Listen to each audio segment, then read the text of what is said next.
అదృష్టంగా భావిస్తున్నాను. ఎంతో పత్రి సార్తో తిరిగి పత్రి సార్తో ఆ జ్ఞానాన్ని అందుకుని పత్రి సార్తో చాలామంది తిరిగారు. చాలామంది పత్రి సార్ ఉండటం జరిగింది. కానీ ఆ యొక్క జ్ఞానాన్ని పూర్తిగా అవగాహన చేసుకొని మా రాజమండ్రిలో శైలజ గారు ఉండడం మాకు అంటే నేనైతే ఆవిడ్ని మీట్ అయిన దగ్గర నుంచి చాలా హ్యాపీగా ఫీల్ అవుతాను.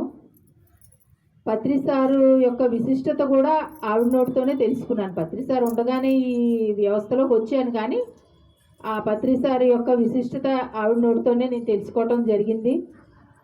పత్రి సారు వెళ్ళిపోయాక పత్రిజీ మహిళా చైతన్యం అనేది ఆవిడకి ధ్యానం చేయగా వచ్చిన వ్యూ బట్టి రాజమండ్రిలో ఒక 30 మంది మహిళలను కలిసి ఒక టీమ్గా ఏర్పడి ఆ యొక్క విజన్ యొక్క పత్రి సార్ ఆశయాల్ని ముందుకు తీసుకెళ్ళటానికి 18 ఆదర్శ సూత్రాలు, 13 వ్యక్తిగత సూచనలు ఆయన ఏవైతే ఇచ్చారో